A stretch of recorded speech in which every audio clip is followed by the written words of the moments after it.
तिमिरन्धस्य ज्ञानञ्जनशलाकया चक्षुरुन्मिलितं येन तस्मै श्रीगुरुवे नमः। हरे कृष्णा कृष्णा कृष्णा हरे हरे, हरे राम राम राम हरे हरे।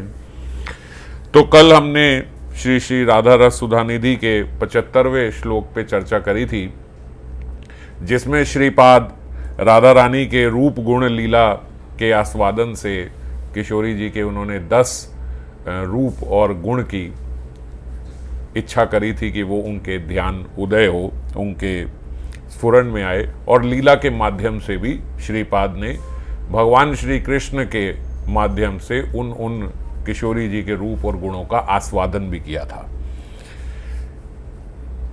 स्फूर्ति के विराम आने पर उनकी प्रार्थना की माधुरी भी बड़ी अपूर्व है। हम देख रहे हैं कि जब जब उनके हृदय में स्फुरण होता है तो लीला तो बड़ी मधुर होती है, पर जब जब उनके हृदय से स्फुरण का विराम होता है तब उनकी जो प्रार्थना होती है वो भी बहुत अपूर्व प्रार्थना है। जो जैसे हम चर्चा करते हैं कि हम लोग कभी प्रार्थना कर पाएँ तो शायद उस स्तर की प्रार्थना ना कर पाएँ, क्योंकि उतनी डिटेल में हम लोगों ने लीला का आस्वादन लिया नहीं है। तो जिन आचार्य पादों ने लिया है वो अपनी प्रार्थनाओं के माध्यम से हम जैसे जीवों को ये भी बता रहे हैं कि हमारी कैसी प्रार्थनाएं होनी चाहिए और किस प्रकार का हमारा चिंतन होना चाहिए।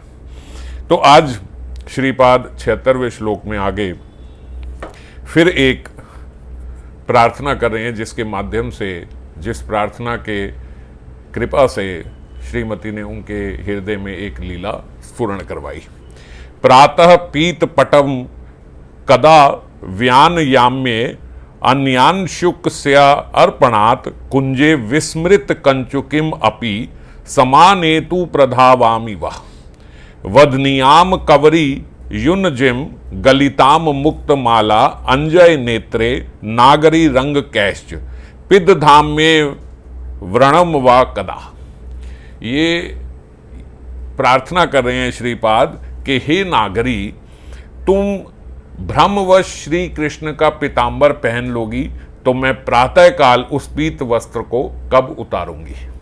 भ्रमवश ऐसा हो जाए कि जैसे पूरी रात्रि तो गत रात्रि श्रीमती और भगवान साथ में ही थे, गोविंद साथ में ही थे, तो गोविंद और श्रीमती साथ में थे, तो जब वहाँ से अपने अपने घर को जैसे सुबह आते हैं निशांत लीला में, तो उसमें किशोरी जी ने वही पीत वस्त्र पीतांबर धारण करके गलती से आ गई भ्रमवश। तो वो प्रार्थना करें कि कब ऐसा होगा कि आप भ्रमवश वो पीतांबर पहना होगी और मैं फिर उसको उतारूंगी। कुंज में अपनी कंचुकी छोड़ आओगी, कुंजे विस्मृत कंचुकिम अपि। ऐसा कब होगा कि आपकी कंचुकी जो है वो कुंज में ही रह जाएगी, तो उसे लाने के लिए मैं कब दौड़ी जाऊंगी। सेवा की प्रार्थना कर रहे हैं। कब तुम्हारे अंग पर कांत के नख दशन आघातों से पड़े चिन्हों को कस्तूरी सिंदूर आदि रंजक द्रव्य द्वारा आच्छादित करूंगी।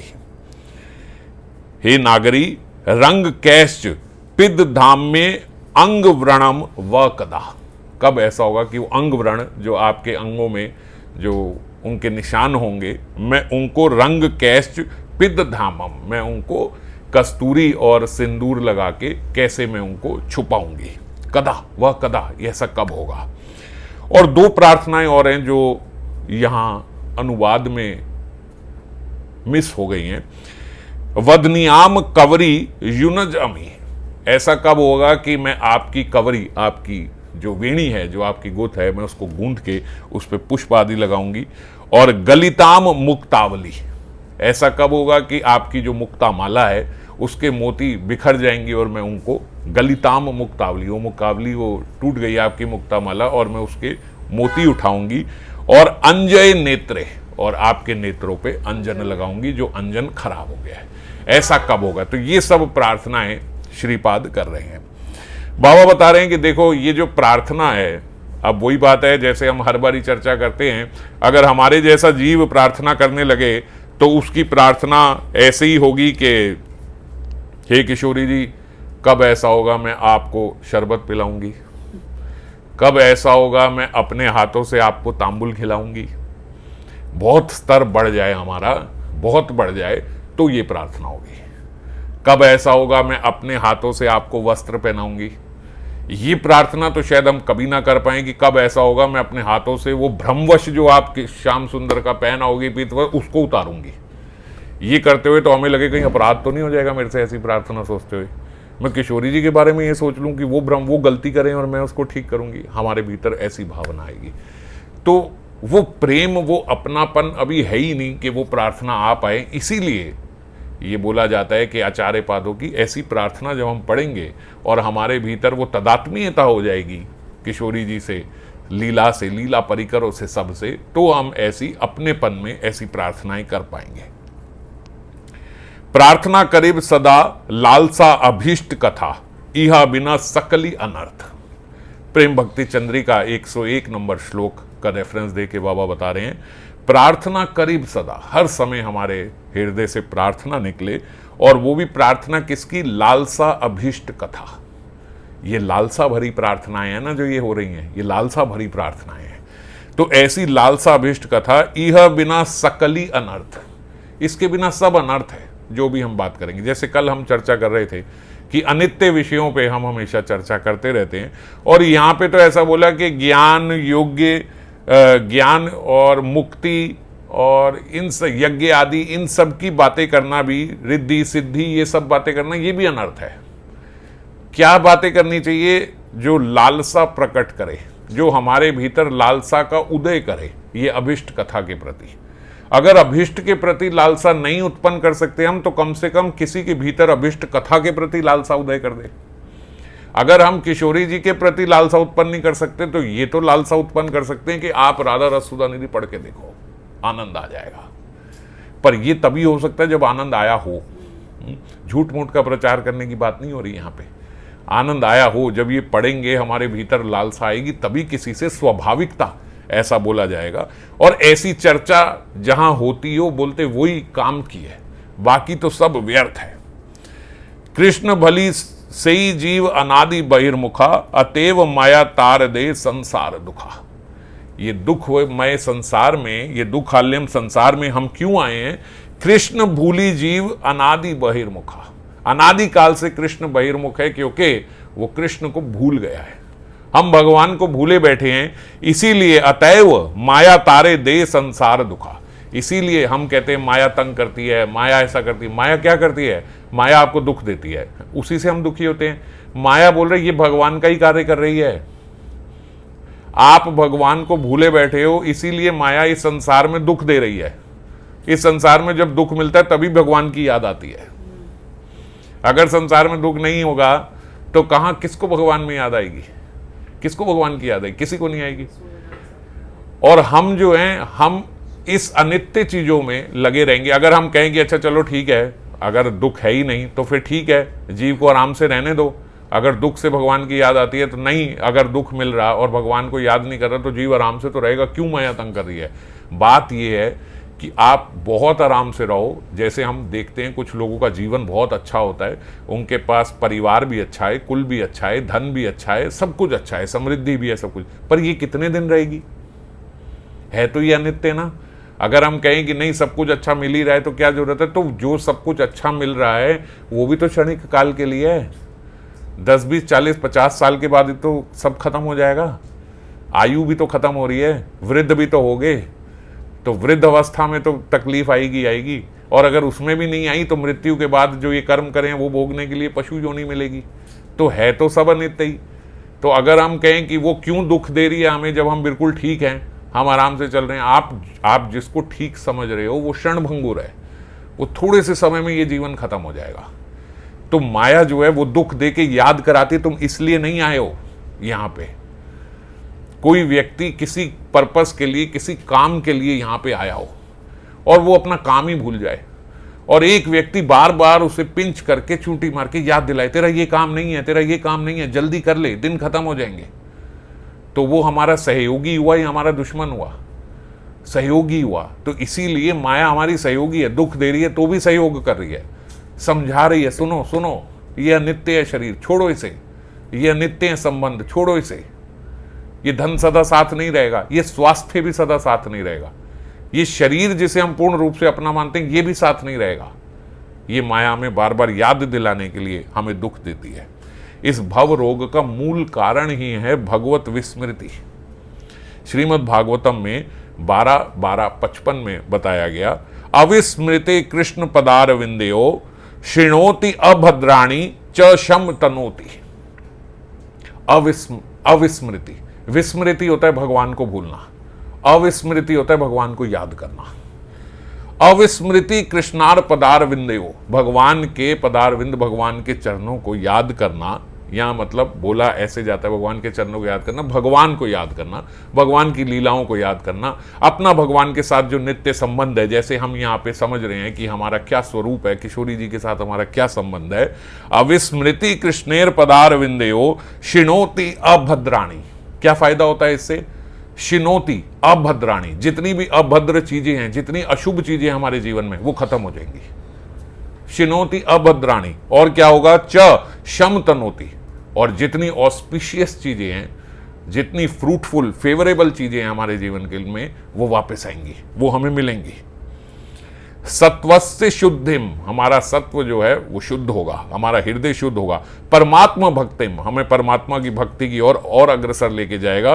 और ज्ञानंज विज्ञान वैराग्य उत्पन्न, और हमारे भीतर ज्ञान विज्ञान वैराग्य से युक्त कर देगा हमें। कितना सिंपल है, 12:12-55 याद करने लायक श्लोक है। अविस्मृति कृष्णार पदार विंदेयो शणोति अभद्राणी च शतनोति, हमारे सारे शुभ हमें लौट के मिल जाएंगे, और जितने हमारे अशुभ हमारे कर्म हैं या कार्य हैं, वो सारे नष्ट हो जाएंगे।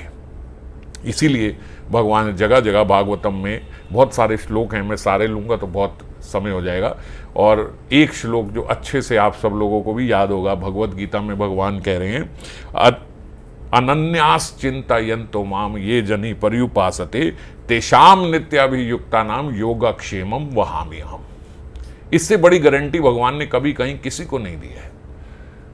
योगक्षेमम वहामि हम, मैं तुम्हारा योगक्षेमम वहाम करूंगा। जो तुम्हारे पास नहीं है मैं वो तुम्हें दूंगा, और जो तुम्हारे पास है मैं उसको सुरक्षित रखूंगा। सब तुम्हारे पास रहेगा, कुछ घाटा नहीं होगा। करना क्या है उसके लिए? अनन्यास चिंतयन्तो माम, अनन्य रूप से मेरा चिंतन करना है। ये भगवान अर्जुन को उस समय बोल रहे हैं जब एक भीषण युद्ध करने के लिए अर्जुन खड़ा हुआ है। उस समय नहीं जब वो अपने ड्राइंग रूम में बैठ के बातें कर रहे हैं, या ऑल्टर में बैठ के ये चर्चा नहीं हो रही है, युद्ध क्षेत्र में ये चर्चा हो रही है। और ऐसा भीषण युद्ध जो आज तक नहीं हुआ, ऐसे युद्ध के पहले भी भगवान कह रहे हैं अनन्यास, अनन्य रूप से मेरा चिंतन करो, बाकी सब मैं देख लूंगा, ये जो युद्ध होगा वो होगा। उससे भीषण स्थिति नहीं है हमारे पास, तो अनन्य रूप से भगवान का चिंतन करें। अन्य बात बोलना और अन्य बात सुनना, ऐसा महिमा संपन्न स्मरांग भजन का एकांत बाधक है। अन्य बातें बोलना और अन्य बातें सुनना। बाबा यहां पे बता रहे हैं, अन्य कथा ना सुनीबो, आन कथा ना बोलीबो, सकली करीबो परमार्थ। अगर भगवान में अनन्य रूप से हमने चिंतन करना है, भगवान में अनन्य रूप से हमने अपना मन लगाना है, तो ये बात हमें ध्यान रखनी पड़ेगी। बिना इसके वो कार्य होगा नहीं। क्या नहीं करना है? आन कथा ना सुनी वो, फालतू की बातें किसी की सुननी नहीं, और आन कथा ना बोली वो, और फालतू की किसी की बोलनी भी नहीं। अगर आप बोलोगे तो फिर सुनोगे भी, और सुनोगे तो बोलोगे भी, दोनों ही बातें हैं। सकली करीबो परमार्थ, सबका भला करो, अपना भी भला करो, परमार्थ की बात ही करो, और दूसरे का भी भला करो। देह से ऐसा कार्य ना करो जो भजन के प्रतिकूल हो। ये सब बता रहे हैं किसके लिए? अनन्यास चिंतयन्तो माम के लिए क्या क्या करना होगा प्रैक्टिकली। देह से ऐसा कार्य ना करो जो भजन के प्रतिकूल हो, ऐसा वाक्य ना बोलो जो भजन को आपके नुकसान पहुंचाए, और ऐसे विषय का चिंतन ना करो जिससे भजन में क्षति हो। ये तीन बातें ध्यान रखनी है। देह से भी कोई ऐसा काम ना हो, दैहिक वाचिक मानसिक, और वचन से भी कुछ ना हो, और मन से चिंतन भी ऐसा कुछ ना हो। हमारा जीव का जो शरणागति है वो पक्की होनी चाहिए। बाबा ने कहा शरणागति के बिना पथ नहीं, इसी श्लोक में लिखा है, शरणागति के बिना पथ नहीं। आप सोचोगे शरणागति के बिना मैं अपने से अग्रसर हो जाऊंगा, हो नहीं सकता। पथ ही नहीं है, रास्ता ही नहीं है आगे शरणागति के बिना। और शरणागति कैसी होनी चाहिए? गो विक्रय न्याय की तरह। हमारे शास्त्रों में दिया गया गो विक्रय न्याय, मतलब गाय बेचने का न्याय। गौ विक्रय मतलब गाय को बेचना। जो व्यक्ति गाय को बेचता है उसके लिए एक सावधानी है, एक इंस्ट्रक्शन है कि आप गाय उसी को दान दोगे, गाय उसी को दोगे जो उस गाय का पालन पोषण कर सकता है। यदि आपने किसी ऐसे व्यक्ति को गाय दान दे दी, चाहे दान भी दे दी, आपने गाय गौ दान करी, तो गौ दान करने से पहले आपको देखना पड़ेगा जिसको मैं गौ दान कर रहा हूं वो उस गौ का ध्यान रख सकता है, वो उसका पालन पोषण कर सकता है। अगर नहीं कर सकता है तो उसको पालन पोषण करने के लिए भी सामग्री या राशि, धनराशि देनी चाहिए। और अगर आप धनराशि नहीं दे नहीं सकते तो उसको दान करनी चाहिए जो उस गौ को रख सके, क्योंकि वो गौ है, वो भी माता है। तो ध्यान रखना पड़ेगा, हम माता दे रहे हैं, गौ माता दे रहे हैं, तो गौ माता वहां पे ठीक से रहें।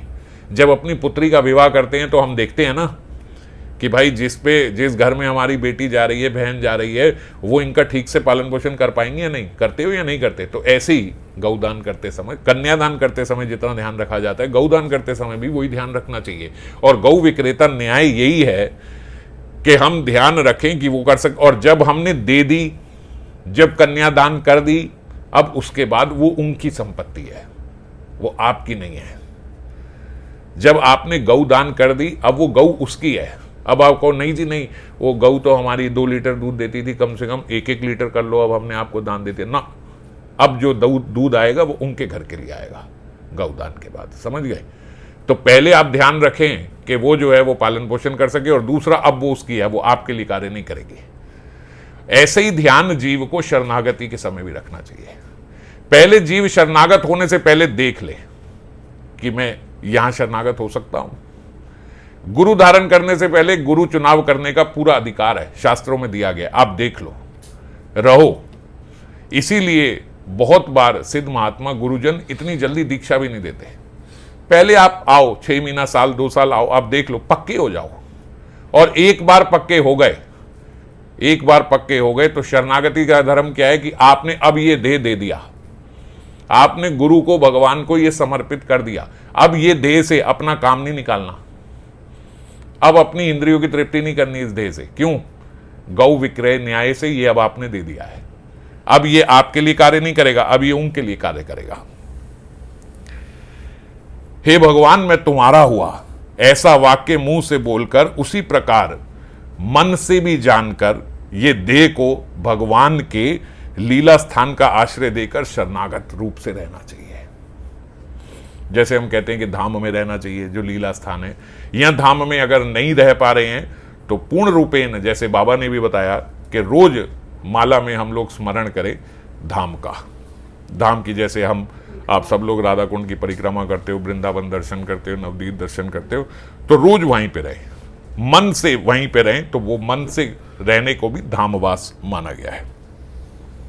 साधने भावी वे जहां सिद्ध देह पावे वहां, जहां साधना में जहां भावना रखोगे सिद्ध देह भी वहीं प्राप्त करोगे। साधना हम कर रहे हैं और भावना हमारी यहीं घर में लगी हुई है, भावना यहीं रिश्तेदारों में लगी हुई है, भावना वहीं ऑफिस में या किचन में लगी हुई है, तो आपको देह कौन सा मिलेगा? यहीं मिलेगा। कितने सारे ऐसे इंस्टेंस हैं कि वो परिवार में ही उनका पूरा ध्यान था मरते समय, तो अंत में उसी परिवार में एक कुत्ता बन के आ गए और वहीं उसी घर में रहे। कहीं तिजोरी में था तो उस तिजोरी के ऊपर सांप बन के आ गए। बड़े सारे इंस्टेंसेस हैं, वो अभी आज उस पर चर्चा नहीं कर रहे। तो साधना भावी में वहां सिद्ध देवे पाए वहां, तो हमारी जहां भावना होगी वहीं हमें सिद्ध देव प्राप्त होगा। तो इसीलिए हम ये जैसे राधा रस सुधा निधि का श्रवण कर रहे हैं, अध्ययन कर रहे हैं, तो यहीं अगर हमारी भावना रहे और हम अपने सिद्ध देव से ही सेवा करें, सिद्ध देव का चिंतन करके, अपने पार्षद स्वरूप का चिंतन करके वहीं पे हम सेवा करेंगे, तो वहीं भावना रहेगी। और जब वहां भावना रहेगी तो ऑटोमेटिकली सिद्ध देवे पावे वहां, वहीं पे मरण उपरांत वही हमें देह प्राप्त हो जाएगा। मर्तो यदा त्यक्त समस्त कर्मा निवेदित आत्मा विचिकीर्षितों में, मरते समय मानव अगर, मरते समय नहीं मतलब मरणशील मानव अगर मेरे चरणों में शरण ले लेता है, भगवान श्री कृष्ण कह रहे हैं 11वां स्कंद 29वें अध्याय के 34वें श्लोक में, ये यहाँ रेफरेंस के लिए बाबा ने बताया है। मरणशील व्यक्ति जब मेरे चरणों में शरण ले लेता है तो उसके भीतर भगवान कह रहे हैं मैं विलक्षण गुण दे देता हूं और विलक्षण गुणों से उसको भूषित करके ऐसा अमृतत्व प्राप्त करवा देता हूं कि फिर वो मेरा पार्षद बन के मेरे पास आ जाता है। अब ये बाबा ने ये भगवान ने यहाँ श्रीमद् भागवतम में ये नहीं कहा कि जब वो मेरी शरणागत हो जाता है तो फिर वो ऐसा विलक्षण गुण पा जाता है और मेरा पार्षद शरीर ले लेता है, प्राप्त कर लेता है। ये नहीं कहा। क्या कहा है कि अगर जो ये मरणशील जीव है ये मेरी शरणागति ले लेता है तो मैं उसे एक ऐसा गुण दे देता हूं। What does it mean? It is not achievable, it is receivable. आप शरणागति के बाद भी डिमांड नहीं कर सकते मुझे क्यों नहीं मिला, मैं तो शरणागत था। ये लिए जाने वाली चीज नहीं है, ये दिए जाने वाली चीज है। आप केवल शरणागत रहो, फिर वो आपको दे देंगे। बोल ही रहे हैं भगवान स्पष्ट रूप से, मैं उसको ऐसा अमृत तत्व दे दूंगा, मैं उसको ऐसा गुण दे दूंगा कि फिर वो मरण उपरांत मेरे पार्षद देह में आके मेरी सेवा करेगा सदा के लिए। ये भगवान देंगे। तो इसलिए अनकंडीशनल सरेंडर, शरणागत अनकंडीशनल हमारी होनी चाहिए। अभीष्ट के चरणों में मन रहने से मन की कोमलता और सरसता समझ में आती है। जो पार्षद गणों के मन की सरसता है, जो इनके मन की कोमलता है, कैसी है ये हमें समझ में आती है जब हमारा मन भी अभीष्ट के चरणों में रहेगा। तो जैसे हम थोड़ा बहुत अपना मन ये श्रवण करके या ये अध्ययन करके अपना उसमें लगा पाते हैं तो हमें समझ में आती है कि अच्छा ऐसी प्रार्थना कितनी मीठी है, कितनी मिठास है इनकी प्रार्थनाओं में। ये वैष्णव भजन जो हम गाते ही हैं, राधा कृष्ण प्राण मोरे युगल किशोर, जीवने मरने गति आर नहीं मोर। ये राधा कृष्ण प्राण मोरे युगल किशोर, प्राण मोरे युगल किशोर, ये गाने में गाए जाते हैं, गाए जाते हैं, गाए जाते हैं। पर जब इस प्रकार से शास्त्रों का अध्ययन करते हैं तो एक एक शब्द समझ में आता है। राधा कृष्ण प्राण मोरे युगल किशोर, ये मेरे प्राण है, ये मेरे हृदय से निकल गए। अगर इनका भजन मेरे हृदय से चला गया तो क्या रह जाएगा? कुछ नहीं रह जाएगा। जीवने मरणे गति आर नहीं मोर, और कुछ नहीं है मेरा। कालिंदीर कूले केली कादम्बीर वन, रतन बेदीर ऊपर बोशवे दुई जानना। ये तो बड़ी सुंदर प्रार्थना है, हम गाते हैं। तो ये इनका मर्म समझ में आता है जब हम इस प्रकार से अध्ययन करते हैं। तो राधा किंकरी के हृदय में ये आकांक्षा नित्य जागृत रहती है कि मेरा मन सदा इनके चरणों में लगा रहे। पर हम जैसों का मन जो है वो माया के कारण बड़ा रूखा हो गया है, बड़ा सूखा हो गया है वो माया के कारण, और इसीलिए विषय वासना में हमारा ध्यान हमेशा लगा रहता है, क्योंकि वो मन सूख चुका है। और जब हम ऐसी प्रार्थनाएं पढ़ते हैं, लीला का चिंतन करते हैं, तो उससे फिर वो बड़ा कोमल और सरस हो जाता है मन। बाबा यहाँ प्रार्थना करें, कब वह दिन आएगा जब अपने को भी उनकी एक दीन किंकरी के रूप में मैं पहचानूंगा। दैन्यता वर्ष हमारे लिए बाबा ये प्रार्थना कर रहे हैं कि हमारे हृदय से ये प्रार्थना निकलनी चाहिए। वो कब एक दिन आएगा, कब आएगा? इतना पढ़ने सुनने के बाद थोड़ा तो हमारे मन में ही आना चाहिए कि कब ऐसा आएगा कि मेरे हृदय से भी ऐसी प्रार्थना निकलेगी, हृदय से निकलेगी। अभी तो हम पढ़ के उसका चिंतन करने का प्रयास कर रहे हैं। कभी तो ऐसा हो कि स्वतः मेरे हृदय में मैं नई माला लेके बैठा हूं, तब भी बैठे बैठे यही हो कि हमें ऐसा कब हो जाऊंगा, कब मैं वहां पहुंच जाऊंगा, कब ऐसा चिंतन मेरा हो जाएगा। ऐसी प्रार्थना श्रीपाद कर रहे हैं स्फूर्ति के विराम में, जो पिछली बार भी उन्होंने करी और आज भी जो ये प्रार्थना कर रहे हैं। इस प्रार्थना के साथ ही देखते विद्युत की तरह स्फुरण हुआ श्रीपाद को। निशांत काल का समय है, जैसे उन्होंने अभी हमने जो चर्चा करी कि वो प्रार्थना कर रहे हैं। निकुंज मंदिर में युगल प्राण निद्रा में मग्न है और उस समय मृदुल मलय पवन चल रही है। मलय पवन मतलब बड़ी खुशबूदार हवा जो मलय पर्वत से आ रही है, उसमें चंदन की खुशबू होती है। ऐसी हवा चल रही है और जितने पुष्प और वृक्ष वल्लरियां हैं उनमें से भी कुसुम गंध जो है वो साथ में हवा लेके चल रही है। उसका एक नाम गंध वह भी है कि वो गंध का वाहन करती है। तो अलग अलग जगहों से जितनी खुशबू हैं वो सब बटोरती जा रही है। मलय पवन से चली चंदन की खुशबू, इस पुष्प से निकली कमल की खुशबू, वहां से आई गुलाब की खुशबू, यहां से आई चमेली की खुशबू। सारी खुशबुओं को लेके गंध वह हवा चल रही है और बड़ी भीनी भीनी मस्त पवन वहां पे चल रही हैं। उसके साथ ही श्याम सुंदर और किशोरी जी जो हैं वो रस आलस में हैं, कुंज के भीतर अभी निद्रा में हैं, पर उठने का समय हो गया है। जितने भृंग आकुल हैं, भृंग आकुल मतलब वहां के जो भंवरे हैं, वहां के भंवरे भी ऐसे कान में नहीं भिनभिनाते जैसे यहां मच्छर भिनभिना रहे हैं। मच्छर भिनभिनाता आदमी दुखी हो जाता है, कूं कूं कूं कर रहा है। वो बोलते भृंग कुल भी वहां के अलग अलग पुष्पों में रस विलास कर रहे हैं और रस विलास करते हुए गीत गा रहे हैं। जो भृंग कुल हैं वो भी जो गाते हैं तो गीत की तरह गाते हैं, वो गोलोक है। जो ब्रह्मा जी हैं, ब्रह्मा जी की सवारी हंस है, तो हंस जब चलता है और अपने पर हिलाता है तो उसमें से वेद स्तुति निकलती है, समझ रहे हो, क्योंकि वो ब्रह्मा जी का हंस है। और ये बात है इस मृत्यु लोक की। ब्रह्मा जी का लोक तो मृत्यु लोक में है, वहां का हंस भी जब पर हिलाता है तो उसमें से वेद के श्लोक निकलते हैं। तो भृंग कुल का जब वो हिलाता है तो उसके भीतर से संगीत निकलता है, राग निकलते हैं। वो रागों के साथ वो भृंग कुल, रागों पक्षी जो वहां के हैं, जो कलरव कर रहे हैं वहां के, यहां पे लिखा है उनका विहग कुल जो है, वो विहग कुल यानी जो जो पक्षी है वहां के, वो पक्षी भी पर हिलाते हैं तो उसमें से भी एक राग निकलता है। और जिस समय जिस काल में जिस राग को होना चाहिए उस समय उस काल में वही राग सब पक्षियों के निकलेगा। ये नहीं कि एक ए राग गा रहा है तो एक बी राग गा रहा है, तो शोर हो जाएगा। तो एक ही राग, क्योंकि उस समय उस पहर में यही राग गाया जाता है, तो उसी राग से भृंग कुल भी, उसी राग से विहग कुल भी गा रहा है। तो ऐसा सुंदर वातावरण है, किंकरियां जाग रही हैं और तुरंत निशांत कालीन विविध सेवा सामग्री समज्जित करके वह कुंज रंध्रों से आंखें रखकर श्री युगल की असमूर्ध सौंदर्य राशि को देख देख कर प्रेमानंद से पुलकित हो रही हैं।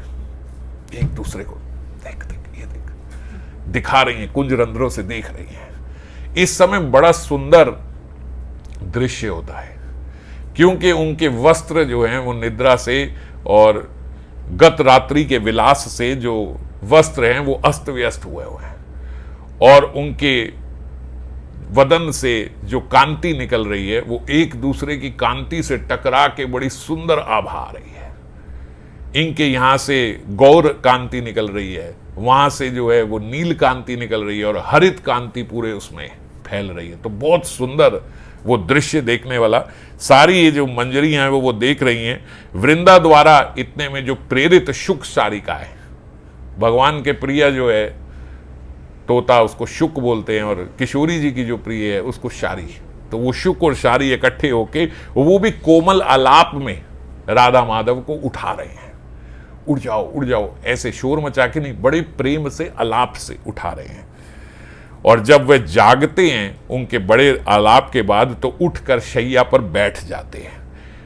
निद्रावेश में नेत्र अभी बंद हैं, धीरे धीरे धीरे धीरे अपने नेत्रों को खोलते हैं तो उनके मुख कमल की माधुरी जो है वो झिलमिला रही है। सारी मंजरियां उसके दर्शन कर रही हैं।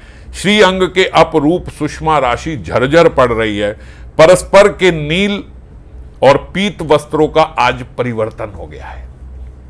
जब उठे तो श्याम सुंदर के ऊपर नील वस्त्र है और किशोरी जी के ऊपर बड़ा सुंदर जो है श्याम सुंदर का पीत वस्त्र है। ये कोई पता नहीं लगा पा रहा है, क्यों? क्योंकि किशोरी जी के भीतर से भी गौर कांति निकल रही है और श्याम सुंदर के भीतर से नील कांति निकल रही है। तो नील कांति के ऊपर नीला वस्त्र पड़ा है, ज्यादा पता नहीं लगता। गौर कांति के ऊपर पीला वस्त्र पड़ा है, ज्यादा पता नहीं लग रहा, इसीलिए नोटिस में नहीं आ रहा कि कुछ अलग हो गया। किंतु इस ओर उनका ध्यान नहीं है कि ये पलट गया है। भावी विरह की गहन वेदना से चित अधीर है दोनों का। भावी विरह से, आगे भविष्य में अब विरह होने वाला है, क्योंकि अब हम अलग होने वाले, अब अपने अपने। किशोरी जी जावत को जाएंगी और वो नंद भवन में। किंकरियां कुंज में प्रवेश करती हैं और सेवा की जितनी सामग्री है उस समय जलदान, वीजन, तांबुल अर्पण, केश वेश संस्कार की सामग्री, ये सब लेके वो पहुंचती हैं।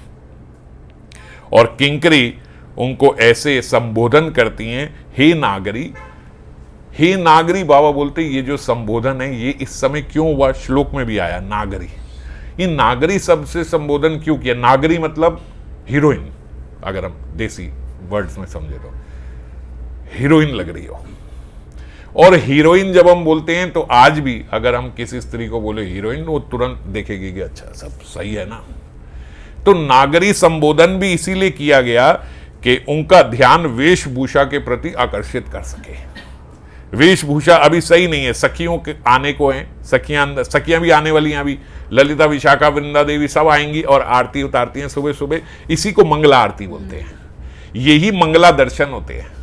जो हम मंगला दर्शन करने जाते हैं मंदिर में, वो ये वाले दर्शन होते हैं। इसीलिए मंगला दर्शन बड़े खास होते हैं। कोई बोले भैया पूरे दिन आराम से दर्शन हो जाएंगे, सुबह सुबह उठ के मंगल आरती में भागने की क्या जरूरत है? मंगल आरती में भागने की जरूरत इसीलिए है क्योंकि मंगला दर्शन जो हैं वो बेडरूम के दर्शन है और बाकी सारे दर्शन ड्राइंग रूम के दर्शन है। आप किसी से जाके ड्राइंग रूम में तो किसी से भी मिल सकते हो, पर बड़े अपने खास ही व्यक्ति होगा जिसके बेडरूम में प्रवेश कर पाओगे। तो जो मंगला दर्शन है वो बेडरूम के दर्शन है। ये सुबह सुबह निकुंज के दर्शन है, मंगला के जो दर्शन है। इसीलिए उस समय बड़ी तैयार नहीं हुए होते। आज हम मंदिर में भी जाके दर्शन करें, तैयार नहीं है। उस समय तो वही रात के वस्त्र हैं, वो शयन वाले वस्त्र हैं।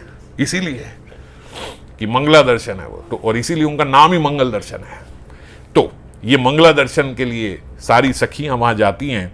सखियां आने को है, ऐसी वेशभूषा देखकर वे परिहास करेंगी। मंजरी ने जो हे नागरी बोला है किसी लिए कि सखियां आने वाली हैं, ऐसी वेशभूषा देखकर वो परिहास करेंगी। सतर्क रहना कि घर में भी गुरुजनों की दृष्टि पड़ सकती है और आपकी जो ये वदन पे क्रीड़ा चिन्ह है इन्हें हटाना होगा, इन पे नजर ना पड़े। ऐसे निगूढ़ संबोधन के फल स्वरूप श्रीमती अपना वेश संस्कार में मनोयोग करती हैं। अब वो मन लगाती हैं अपना वो सब ठीक करने में, क्योंकि उसने हे नागरी बोल के ये संबोधित किया, संकेत किया है उनको। बाबा बोलते धन्य है किंकरी और धन्य उसकी सेवा। एक एक संबोधन भी जो है वो किसी मतलब से है, कुछ बात करने के लिए है, कुछ इंगित करने के लिए है। साधक इनसे सेवा की दक्षता सीखे, अन्यथा भावमयी की सेवा का सौभाग्य प्राप्त नहीं कर सकता। यही बात हम अभी एक दो सत्र पहले चर्चा कर रहे थे कि इंगित किया और आप हैं क्या क्या कहा था, क्या करना है, ये मंजरी नहीं जा सकती, ये मंजरी नहीं बन सकती। साधक को इनसे दक्षता सीखनी होगी। You have to be innocent, that is okay, but you have to be intelligent. समझना होगा क्या कह रहे हैं। ऐसे ही इष्ट क्या चाहते हैं हमें वो समझ के उनकी सेवा करनी होगी। गुरुजन क्या चाहते हैं, गुरु क्या चाहते हैं, वो भाव समझ के भाव से सेवा करनी होगी, वैसी ही करनी होगी। अन्यथा भावमयी की सेवा प्राप्त नहीं हो सकती। फिर जिस प्रकार श्लोक में सेवा आई, वदनियाम कवरी युनजमी, ये जो आपकी कवरी है, जो आपकी गुत है, जो आपकी वेणी है, मैं उसको कब बांधूंगी? तो श्रीपाद को श्रीमती के केश संस्कार की सेवा प्राप्त हुई। नागरी का मयूर पुच्छ जैसा केशलाप जटिल हो गया था। मयूर पुच्छ जैसा बोला यहां, क्योंकि मयूर पुच्छ अपने सारे पंखों को जोड़ लेता है ना, एकदम एक साथ कर लेता है, सारे जटिल हो जाती है। खिलते हैं तो सारे अलग अलग हो जाते हैं, पर फिर सब सारे वो अपने नृत्य करता है तो सब ऐसे कर लेते हैं और बाद में सारे जटिल हो जाते हैं, सब ऐसे एकदम जुड़ जाते हैं। तो किशोरी जी के मयूर पुच्छ जैसे केश अलाप जटिल हो गए हैं। किंकरी क्षिप्र गति से, मतलब बड़ी तेजी से, जल्दी से, एक्सपर्टली अपनी उंगलियों से केशों की जटिलता दूर कर लेती है। उंगलियों से ही फटाफट से सारे केश संस्कार कर देती है और फिर मणि रचित कंघी से केशों का संस्कार भी कर देती है, फटाफट से सारे बाल बना देती है। मल्लिका की माला से कवरी बंधन भी कर दी, फटाफट से माला भी ली और उनकी कवरी बंधन भी कर दी। रति रण के अतिशय से मुक्ता माला जो है वो टूट गई है। गलितम मुक्तावली, ये श्लोक में आया। वो मुक्ता माला टूटकर शैया पे गिर गई थी। किंकरी ने बिखरी हुई मुक्ताओं को शीघ्रता से बटोरकर क्षिप्र हाथों से फटाफट उसी समय वो माला गूंथ के वापस पहना दी। जो मोती टूट गए थे, टूट के गिर गए थे, तुरंत वो मोतियों की माला उसी समय गूंद के वापस किशोरी जी को पहना दी। नेत्रों में अंजन लगा दिया, अंजय नेत्रे, जो जो वो सेवा सोच रहे थे वो सेवा सारी उनको प्राप्त हो गई। नेत्रों में अंजन लगाकर इतने में ही सखियों ने अपने आंचल में मुंह ढककर हंसते हंसते कुंज में प्रवेश किया। अब सखियां सब समझ तो रही हैं, तो समझती हुई क्या करती हैं, अपना मुंह ढक के कि हमारी हंसी दिखाई ना दे, और मुंह ढक के ऐसे हंसती हुई भीतर आ रही हैं, परिहास करती हुई। परिहास की शत शत तरंगे दौड़ रही हैं, और इतने में उनका मधुर वाग विलास प्रारंभ हुआ। मधुर वाग विलास मतलब सरकास्टिकली सखियां भी बोलती हैं और सरकास्टिकली किशोरी जी भी उनको जवाब दे रही हैं। क्या हुआ, क्या हुआ, ये केश बड़े बिखरे थे, अभी अभी ठीक करे लग रहे हैं। किशोरी जी कह रही हैं, जब सो के उठते हैं तो सबके ही शायद ऐसे होते हैं ना, वो तो सोने से ही होते हैं। तो इस प्रकार से वाग विलास जो है वो प्रारंभ हो गया। क्या देखा रात्रि में, क्या देखा? किशोरी जी कहती, पता नहीं, एक बिजली की तरह तो एकदम से रात्रि बीत गई, मुझे तो कुछ याद भी नहीं। अच्छा, याद नहीं है। ऐसा वाग विलास परिहास उनका आपस में सखियों का और किशोरी जी का चल रहा है। तो वृंदा देवी देखती है कि भाई ये तो वाग विलास में भूल गए हैं कि अब फटाफट से निकलना भी है। तो किशोरी जी की जो फेवरेट बंदर है, वो बंदरिया है, फीमेल बंदर है, जो बंदरिया है कखाटी, वो वृद्धा है थोड़ी, कखाटी जो है मतलब वृद्धा मतलब वो थोड़ी समझदार है। तो वो कखाटी को बोलती हैं कि तुरंत फटाफट से जल्दी करवाओ, इतने में तो देरी हो रही है। भगवान का जो फेवरेट बंदर है वो, उसका नाम है दधी लोभा, और किशोरी जी की जो बंदरिया है उसका नाम है कखाटी। तो वो कखाटी जो है वो उस समय बोलती है जटिला। वो जैसी जटिला किशोरी जी सुनती है, अरे जटिला आने वाली होगी, जटिला आने वाली, बस कखाटी कुछ नहीं, बस एक जटिला का नाम लिया, वो उतने में ही समझ जाती है भैया जाने का समय हो गया, हम लोग ये क्या कर रहे हैं। अब जाने का समय भी सरल नहीं है, क्योंकि अब तो विरह हो रहा है, अब जा रहे हैं। तो युगल शोक से व्याकुल हो उठे, निज निज मंदिरे जाइते पुन पुन दुहा दुहान वदन निहारी। निज निज मंदिर मतलब अपने अपने घर को जा रहे हैं। तो जाइते पुनः पुनः बार बार दोनों एक दूसरे को देख रहे हैं।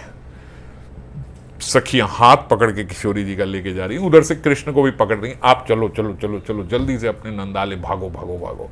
और दोनों एक दूसरे को पीछे मुड़ के देख रहे हैं। अंतरे ओयल प्रेम पयो निधि नयने गले धनवारी, घनवारी।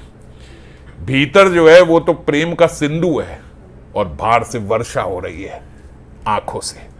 माधव हमारी विदाई पाए तोर, माधव अब विदाई भाई, अब अपने अपने घर को जाना होगा। तोहारी प्रेम संगे पुनी चली आओब, अबहू दर्शन नाही मोर। वापिस मिलेंगे, वापिस मिलेंगे, अभी दर्शन नहीं हो रहे, अभी वापिस होंगे, वापिस थोड़ी देर के बाद दोबारा मिलेंगे। कातर नयने निहारीते दोही दोहा, उथलल प्रेम तरंग। दोनों एक दूसरे को देख के और प्रेम की तरंगे, शत शत कोटि तरंगे उनके भीतर आ रही हैं। और वो आते आते क्या हुआ, मूर्छल राई मूर्छी पड़ू माधव, कबे कबे ताकर संग। उधर किशोरी जी मूर्छित हो गई, यहाँ श्याम सुंदर मूर्छित हो गए विरह की भावना से कि भैया आप अलग हो गया, पता नहीं अब कब मिलना होएगा। ललिता सुमुखी सुमुखी कह के उनको उठा रही है, करी पुकारत राई कोरे आगोर, उनको सुमुखी सुमुखी कह के उठा रही है। और सहचरी कानू कानू करी पुकारत ढरकत लोचन, और उनको लेके जा रही, चलो चलो चलो भैया अभी चलो, अभी दोबारा मिलने का समय आएगा।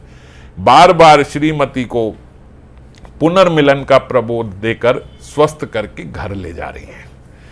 अब जैसे ही घर को निकली, किशोरी जी ने वस्त्र लपेटे हुए, तुरंत ध्यान आया, मंजरी को इंगित से ही बताया, अरे मेरी कंचुकी जो है वो तो वहीं रह गई कुंज में।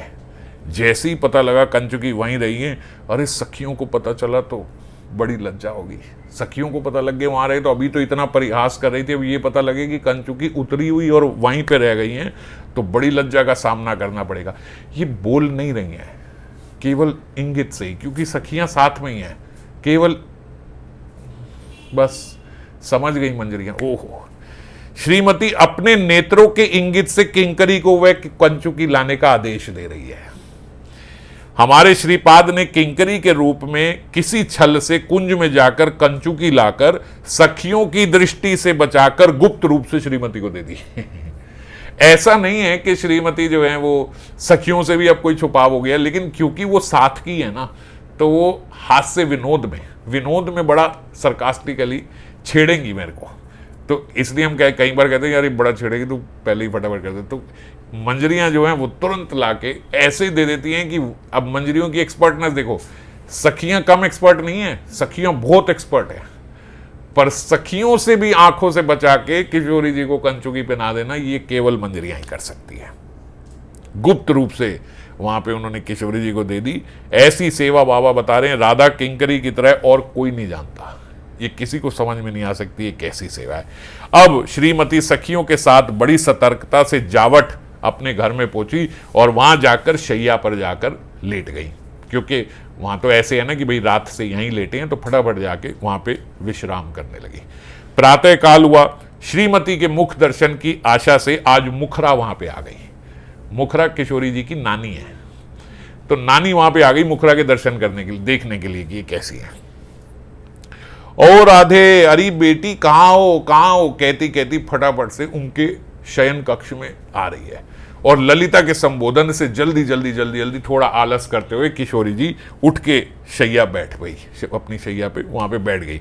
सहसा मुखरा की दृष्टि पड़ी श्री राधा के अंग पर, और अब क्या देख रही है कि श्री राधा के अंग पर कृष्ण का पीतांबर है। ये किसी ने अभी नोट नहीं कर पाए थे, सब जल्दी में।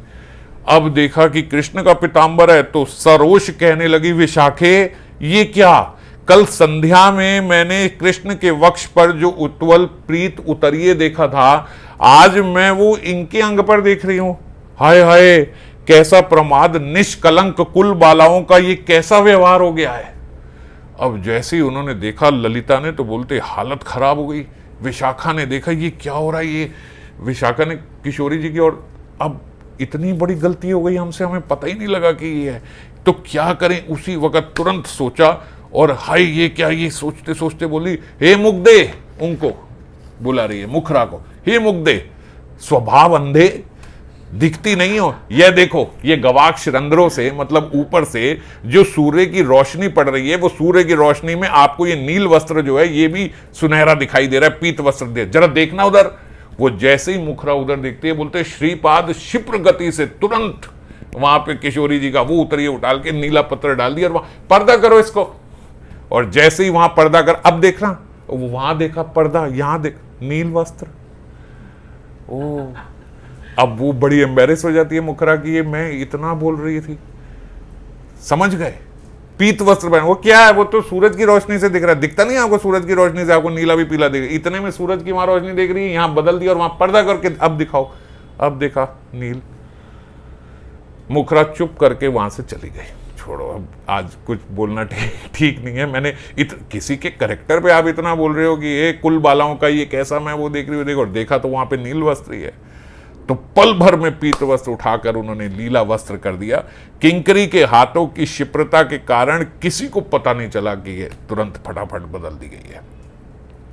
अब स्थान स्थान पर, वो तो चली गई, मुखरा तो चली गई, अब स्थान स्थान पर विलासकालीन कृष्ण के नख दंतों के क्षण पड़े हुए हैं। जो ये यहाँ पे भी बात हुई थी, अंग व्रणम, उनके अंग में वो निशान है, क्योंकि किशोरी जी तो बहुत कोमल है ना, ऐसा नहीं है कि कृष्ण बहुत वाइल्ड है, किशोरी जी बहुत कोमल है, उन पे तो पुष्पों से भी आघात हो जाती है।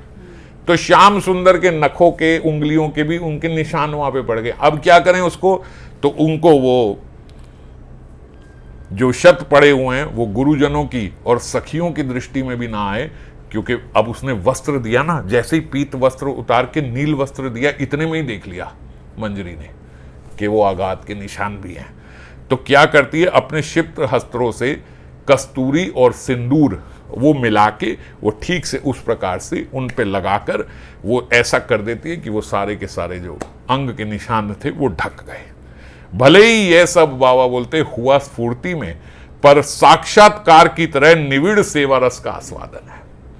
जो ये स्फूर्ति में होता है, बिल्कुल साक्षात सेवा का ही आस्वादन देता है। सहसा श्रीपाद की स्फुरण में विराम आ गया और हाहाकार करते हुए फिर उनके भीतर से यही प्रार्थना निकली कि मैं कब ये सारी सेवाएं दोबारा कर पाऊंगा। तो आज के श्लोक में यही था, कल फिर आगे चर्चा करेंगे। जय राधे।